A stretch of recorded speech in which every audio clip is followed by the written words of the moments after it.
Peak English Podcast. From Peak English with Class. Peak English Podcast. Hey, English learners. Welcome back to the Peak English Podcast, your cozy place to learn easy English through real-life conversations and improve your life at the same time. I'm Sarah. And I'm Alex. And as always, we're really happy you decided to spend a little bit of your day with us. Before we go any further, I need to remind everyone that this is a B1 or B2 level episode. So if you don't understand every word, just relax. You can always listen again. Exactly. Your job right now is simple. Relax, listen, and let the English and the ideas move through you. You really don't have to understand every single word. Right. You just have to stay with us. Maybe you are brushing your teeth, making breakfast, or sitting on a bus or train. Or maybe you are still in bed with the curtains closed. If that is you, hi. We are here with you. Yeah, we know the morning can be tough. Maybe you feel a little tired already. Tired of work, tired of problems, or tired of feeling like you are always behind. But listen, if you still pressed play today, that is actually very strong. You showed up for yourself. So before we jump into our main topic today, we have a small reflection challenge for you. Yes, we want you to take a moment and check in with your emotions. Go down to the comments right now and finish this exact sentence. I'm Name from country, and today morning I feel... Just be honest with us. Do you feel hopeful? Do you feel exhausted? Every comment, every share really helps more learners find this podcast. And honestly, we love reading your comments. We really do. It is like building a little global family. So, pause the podcast, write your comment, and then let's get started. Okay, Sarah, let's talk about mornings. How did your day start today? Honestly, Alex, I have to tell you something. I almost canceled today's recording. What? You? What happened? Well, I tried something new this morning. I had a little dramatic quitter moment. A dramatic quitter moment? Okay, I'm listening. So my alarm rang at 6:30. I looked at it, sighed, and said out loud, "Nope, I quit today." Nice, very powerful start to the morning. It gets worse. Then I went to make coffee. And the machine took too long. Like 2 seconds too long. So I was like, that's it. I quit coffee. You quit coffee? Liar. I see your coffee cup right there. I know. I took one sip and said, okay, I unquit coffee. So let me get this straight. You quit quitting coffee. Exactly. Then my bus was a little late. And my brain went, fine, I quit the bus. I'll just live at this bus stop now. Sarah, you are so dramatic in the morning. I know. But on the way to the studio, I realized something important. I don't actually quit. Go on. I just talk like I want to quit at every small problem. I complain, I whine, but I still do it. And I think many of us do that. We say, I quit, but we still keep going. Exactly. And that is why today's episode is special. It's your morning motivation. Right. Today, we don't want to shout, do more, work harder at you. We just want to walk next to you for a little bit. And talk about not giving up on yourself. And help you take one small step instead of quitting at every corner. You know, Sarah, when you hear the word success, what picture comes to your mind first? If I'm honest, my first picture is a big stage. Bright lights, people clapping, someone famous with a microphone. Yeah, same here. Or a big house, a fancy car, and big numbers in the bank account. See, many people think like that. Big and crazy, big job, big money, big life.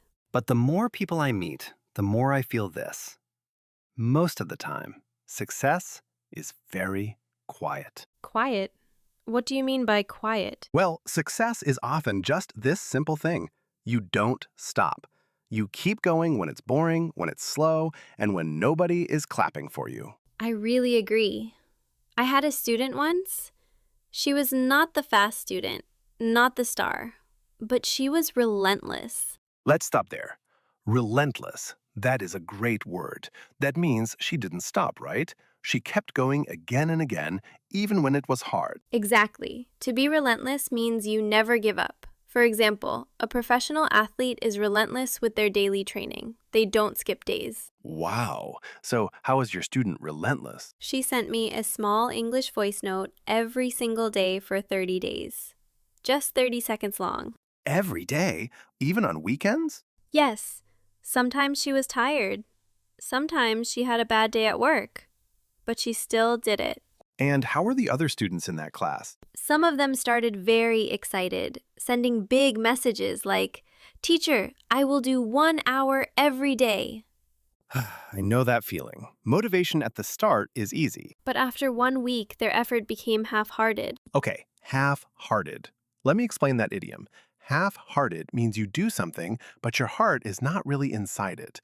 You are not giving 100%, maybe just 30%.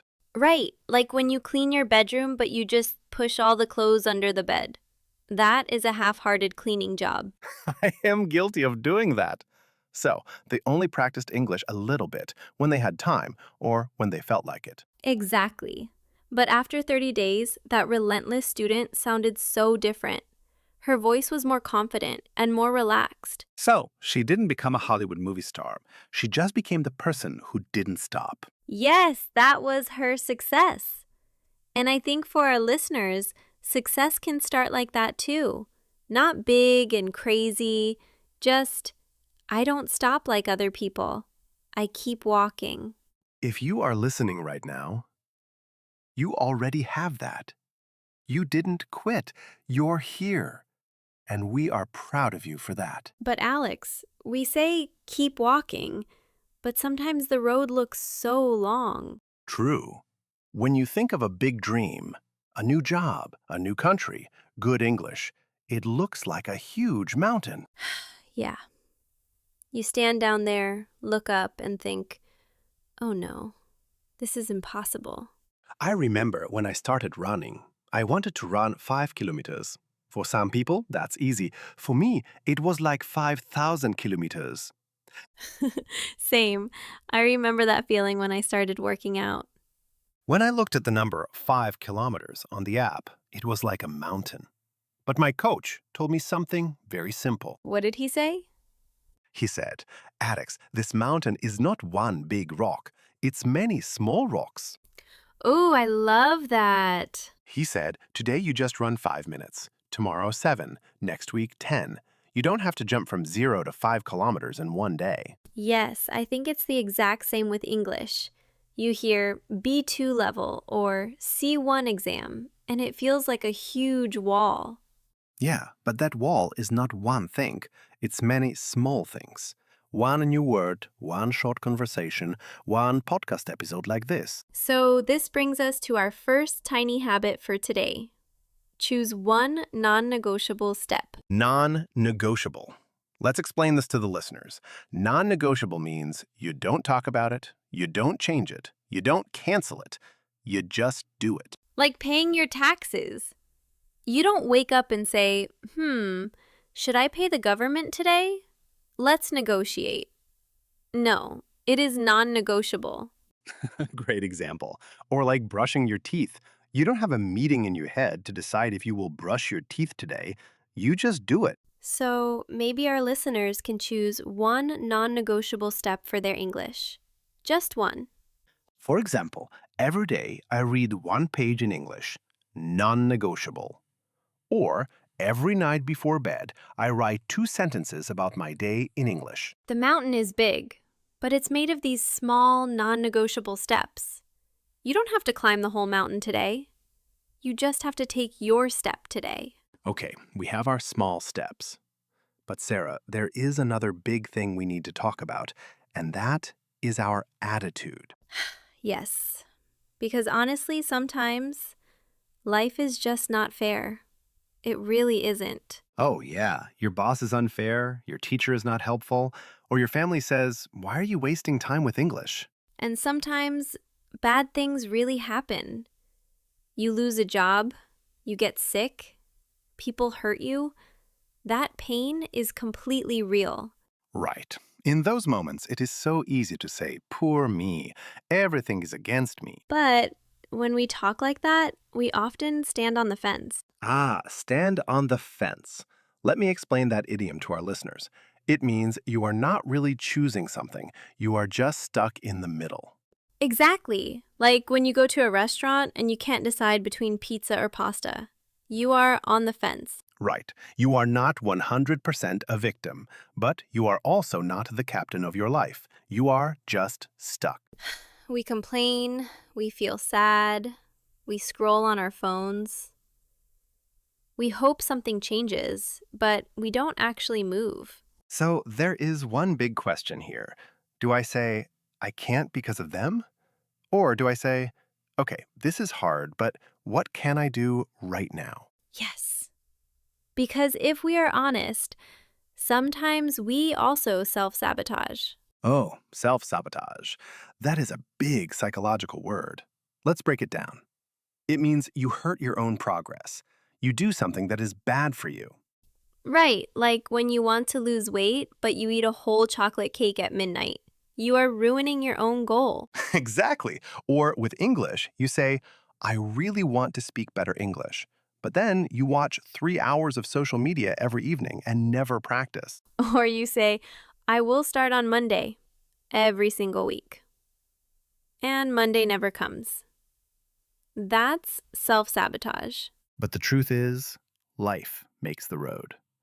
There are difficult parts, easy parts, some holes, and some beautiful views. And we are the ones who choose where we stop walking. We choose if we are a victim or the captain. Maybe not in every single moment, but in many small moments. We have way more power than we think. Very true. Okay, Alex, let's talk about something nobody really likes. Discomfort. Yes, the fun part. Our brain loves comfort. The sofa, the phone, the same food, the same routine. Let's be honest. A soft blanket and a good show on Netflix feels amazing. But your future you, the stronger you, the happier you, lives outside that comfort zone. Right. When you speak English in front of people for the first time, it feels like an uphill battle. An uphill battle, that means it feels very difficult, like you are walking up a very steep hill and the wind is pushing against you. Yes. For example, trying to stay awake and study grammar after a 12-hour workday. That is a serious uphill battle. Exactly. Your face gets hot, your heart beats fast, and your brain says, say nothing, run away. Or going to the gym for the first time at 40. Everyone looks like a superhero, and you feel like a potato. A cute potato. A cute potato, yes. But you still feel awkward. Starting something new at 30, 40, or 50 often feels too late. But it's not. It just feels uncomfortable. We need a sentence inside our head. Something like, uncomfortable now, stronger later. And when that lazy, sad voice shows up and says, why try? Just stay here and scroll your phone. Sometimes we have to say to ourselves, hey, snap out of it. To snap out of it means to stop a negative mood very quickly, like waking up suddenly. Like if your friend is crying over a bad haircut, you might tell them to snap out of it because hair grows back. Right. We are not saying you should never rest. Rest is important too, but don't let comfort always win. Yeah, growth doesn't feel like a warm blanket.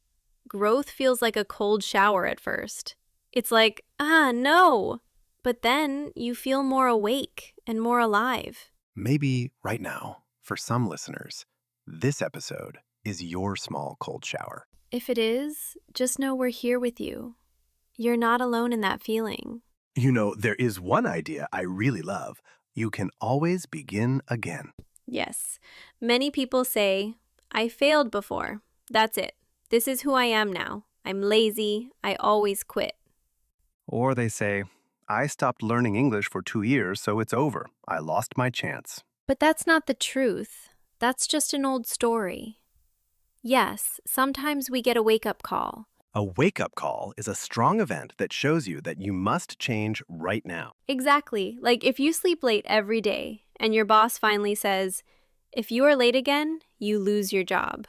That is a wake-up call. Or the doctor says, if you continue like this, your health will be in danger. Or your child asks you, can you help me with this English homework? And you feel sad because you can't. A wake-up call hurts, but it can also be a gift.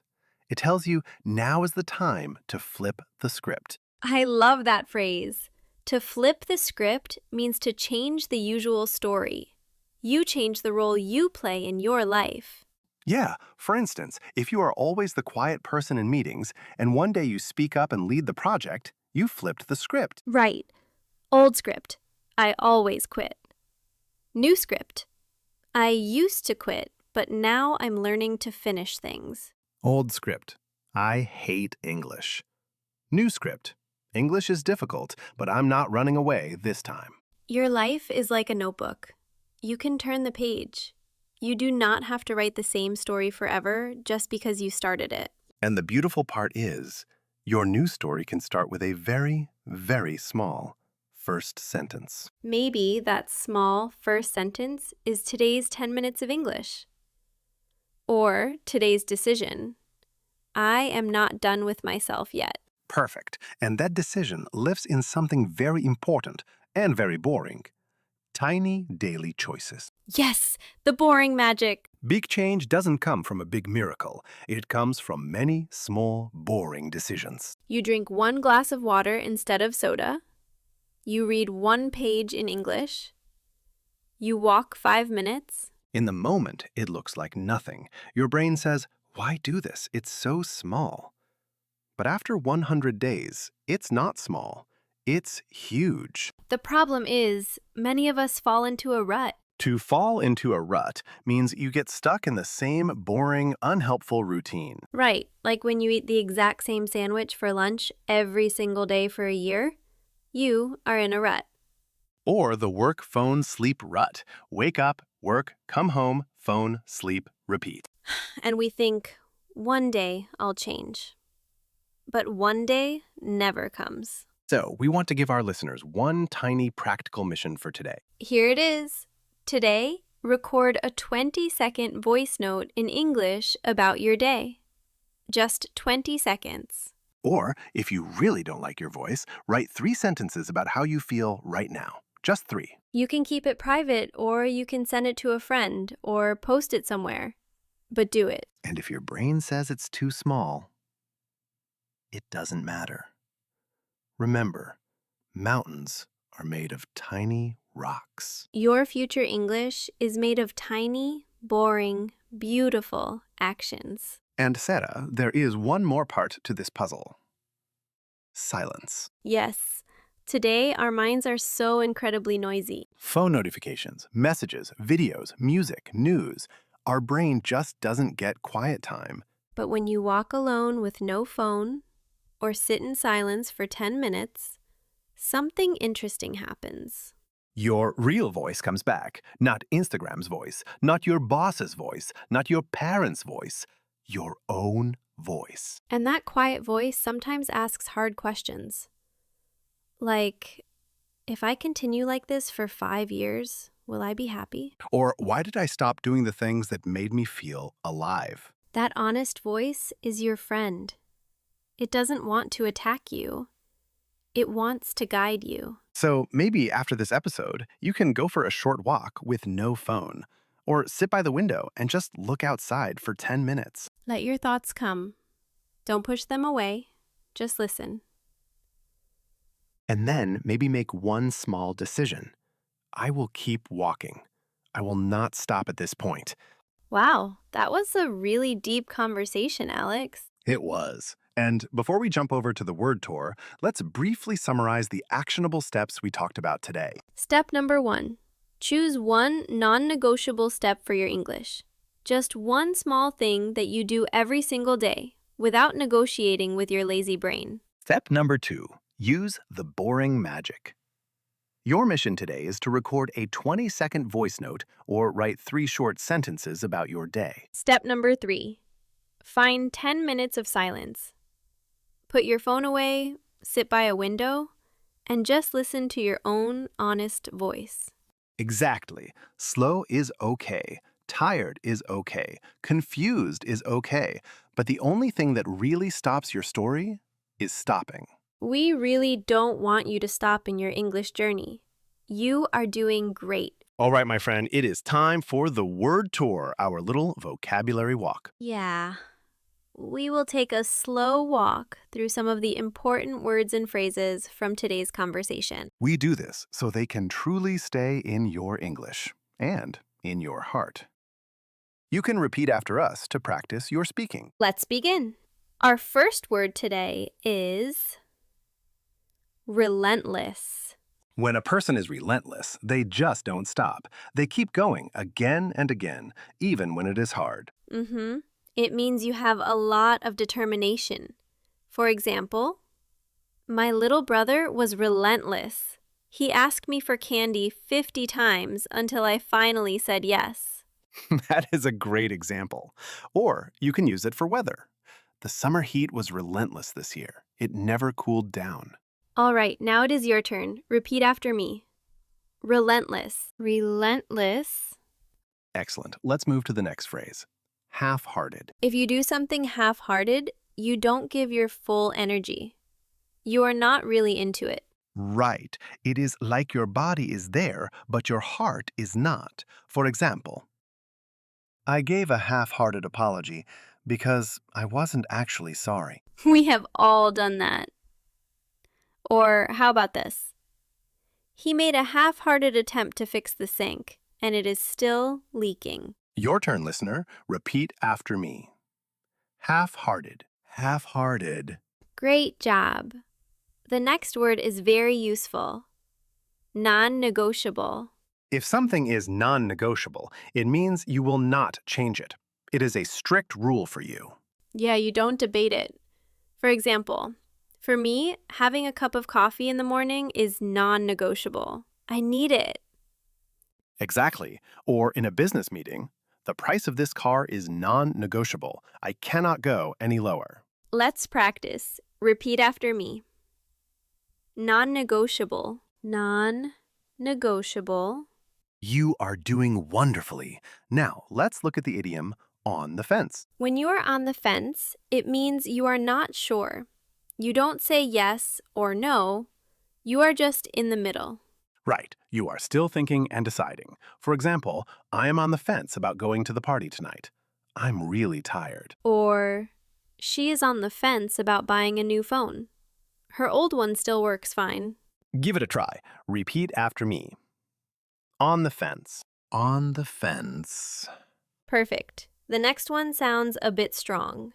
Snap out of it. When you tell someone to snap out of it, you mean, stop this negative mood. Wake up. Come back. Yeah, it is a little strong, so we usually say it to close friends, not strangers. For example, you have been sad all day over a text message. Snap out of it. Or, I was daydreaming during the meeting and I had to tell myself to snap out of it and focus. Say it with some energy. Repeat after me. Snap out of it. Snap out of it. Very good. Our next word is important for mental health. Burnout. Burnout is a very deep tiredness. You feel empty after too much stress, work, or pressure for a long time. It is your mind and body saying, please, I need a break. For example, after studying for exams for 3 months, she suffered from severe burnout. Or many nurses and doctors experience burnout because their jobs are so stressful. Take a deep breath and repeat after me. Burnout. Burnout. And our final phrase for today's word tour is show up. To show up means you arrive. You are present. You come and do the thing you said you would do. Exactly. Sometimes it is physical, but it also means you come with your heart and your effort. For example, even when it was raining, he showed up for soccer practice. Or in a relationship. A good friend always shows up when you need help. Let's say it together. Repeat after me. Show up. Show up. You did a fantastic job today. We are really proud of you for showing up for your English. Whether you are cooking dinner, commuting on a busy train, or just lying in bed, thank you for giving us your time today. It means the world to us. Remember, you don't have to be perfect. You just have to keep walking. Even the small steps count. So, if this episode helped you feel a bit calmer or more motivated, please like this video and subscribe to the channel. And maybe share it with one friend who also needs a gentle push this morning. We will see you in the next episode. This is Sarah. And this is Alex. You've been listening to the Peak English Podcast. Bye. Your progress doesn't end here. To continue advancing your Speak English skills, click on the next video or explore the additional videos we've thoughtfully selected for you.